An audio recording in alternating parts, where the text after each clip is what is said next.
Good afternoon, everyone. Well, here we are, 2 weeks out from the August recess. In terms of the priorities for the country, I think clearly the most important thing to do before we leave is admitting Sweden and Finland to NATO. That's time sensitive. It must actually happen. While we're talking about things overseas, I noticed with interest the flap over the Speaker's travel plans. I think much more important than traveling to Taiwan is making sure we have worked with them to make sure their defenses are adequate to the threat that may come from mainland China. I think we ought to refocus on what kind of military equipment they have. Is it the right kind? And if not, working with them to make sure they actually have weapons that will deter the Chinese in case there is such an attack.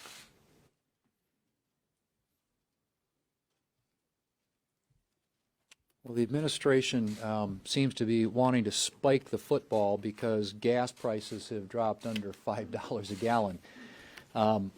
If you look at what's happened since the president took office, the price per gallon of gasoline when he took office was $2.38 a gallon.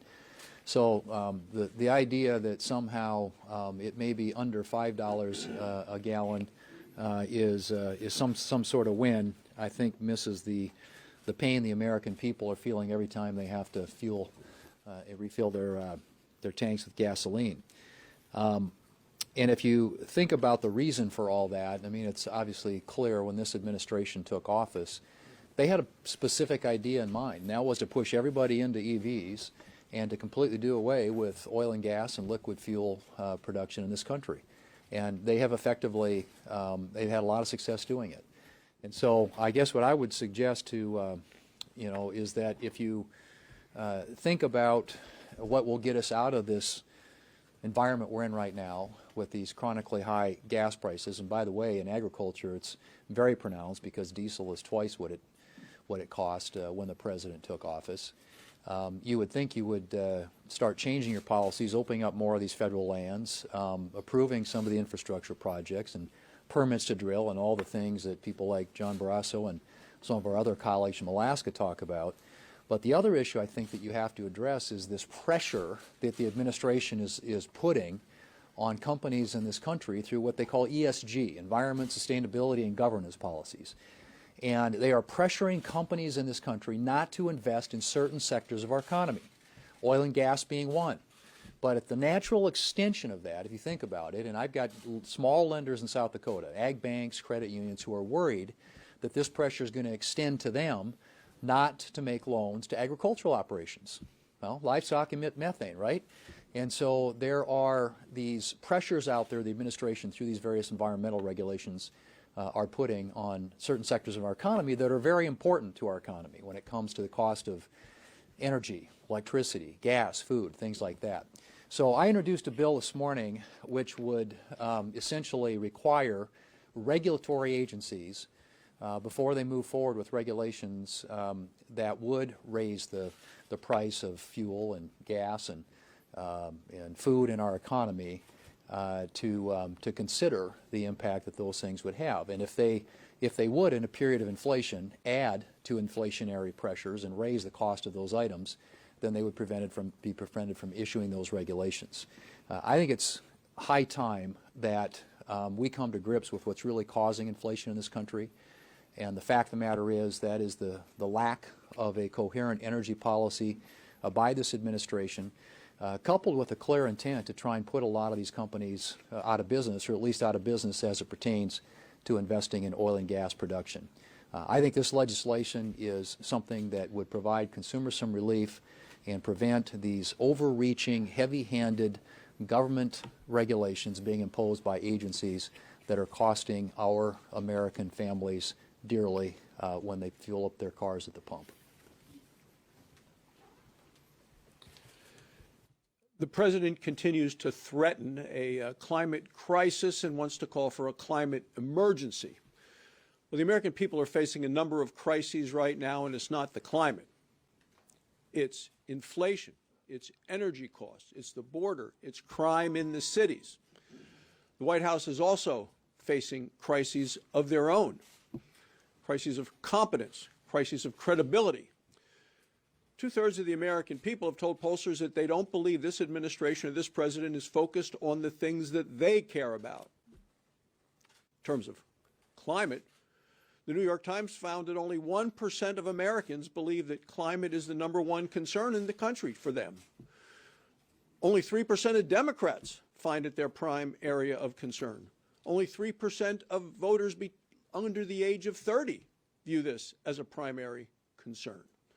What people are concerned about are paying their bills, being able to afford a full tank of gas, and able to buy a full week's worth of groceries when they go to the store. People are suffering so much under this 40-year high of inflation that the Federal Reserve may this week have to raise interest rates once again. And then the discussion is, are we at a situation where there is a recession? Well, I heard all the happy talk and the denials over the weekend by members of this administration. The bottom line is 2/3 of Americans believe we're in a recession right now. This is an administration that is out of touch with the American people and what's going on in the lives of the American people. The majority of the country is going to face brownouts or blackouts from an energy shortage this summer. Gasoline is still $2 a gallon higher now than it was the day Joe Biden took office.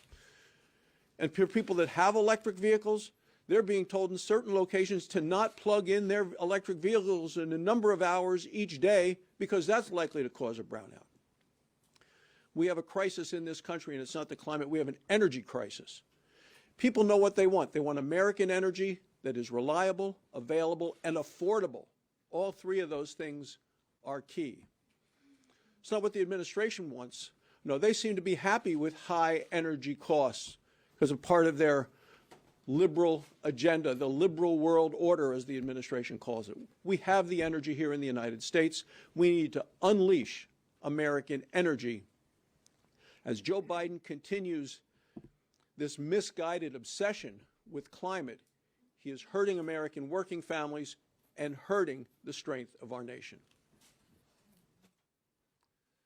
When you talk to people in our states and around the country, I think there's a real sense that this out-of-control economy is about to go over a cliff. The administration's seen lots of warning signs. You know, there were warning signs when they proposed the $1.9 trillion of extra spending about 15 months ago. That wasn't like normal spending. It wasn't 10 years of spending or 5 years of spending. It was spending that happened almost at once. You combine that with extreme energy policies, and the warning signs have just been there over and over again. First, you have people from former Democrat administrations saying this will cause inflation. Not too long after that, you have the highest inflation in 40 years, and now the highest inflation in 41 years at 9.1%. Gross domestic product is down 1.5% in the first quarter of this year. 75% of Americans think the country is on the wrong track. I don't know how many signals you need from the American people that something needs to happen differently. 41% of Americans have less consumer confidence. The consumer confidence number is 41% lower than it was 1 year ago. What they've been doing won't work. More of the same, more tax and spend will make this problem worse, not better. Before we go off the cliff, it's time to pump the brakes.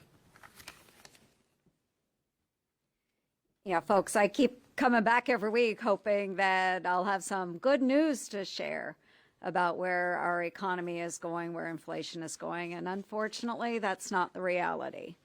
So again, today I'll share another story about a rural Iowan who, he's one of those guys that loves to support his local businesses.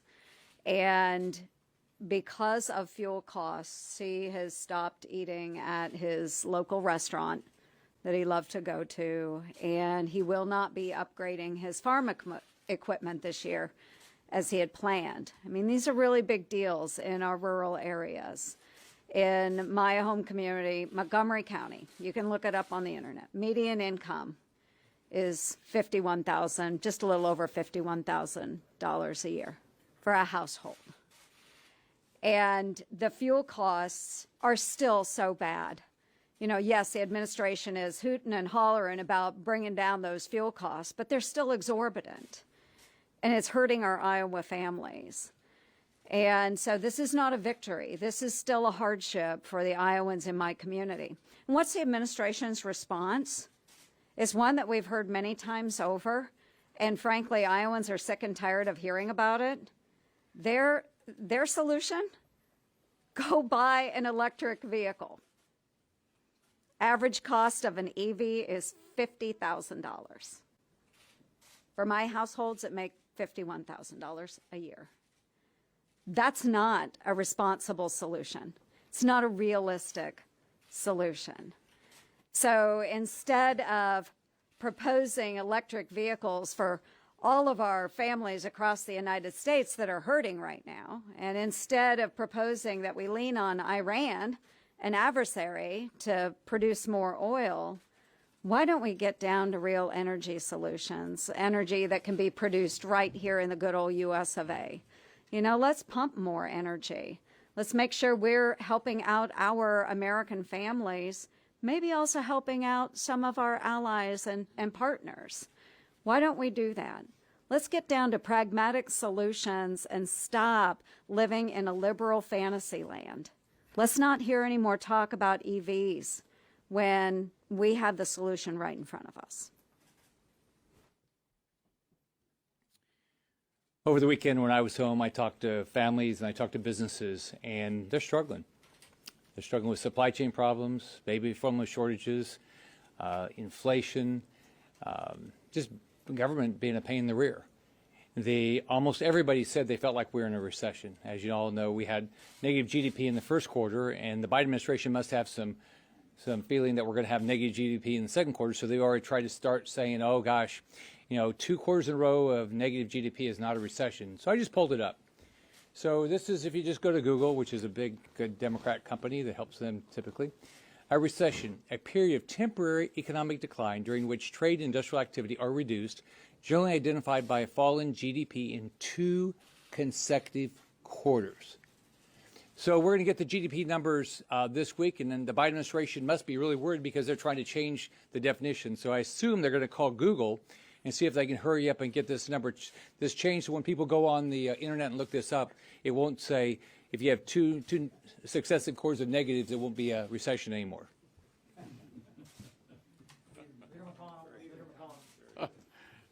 Yeah, Joe.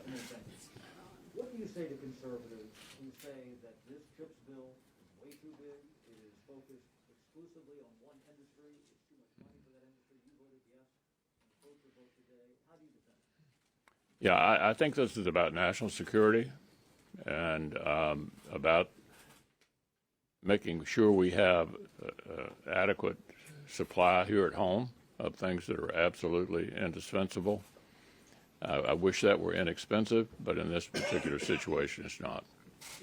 Manu? There are many Republicans in key races across the country, including some Senate races, who continue to parrot the claim that the former president the 2020 election was rigged or stolen somehow. What is your message to those candidates?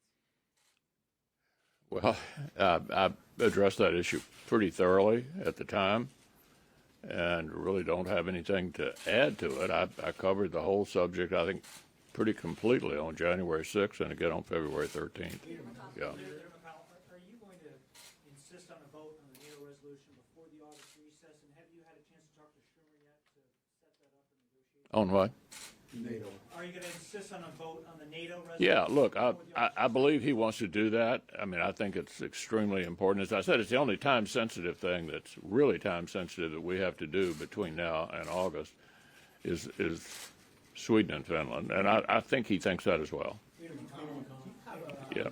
What is your position on the election reform package released by Senator Collins and Senator Manchin? And do you have an update on your vote, how you would vote on the Respect for Marriage Act that came out?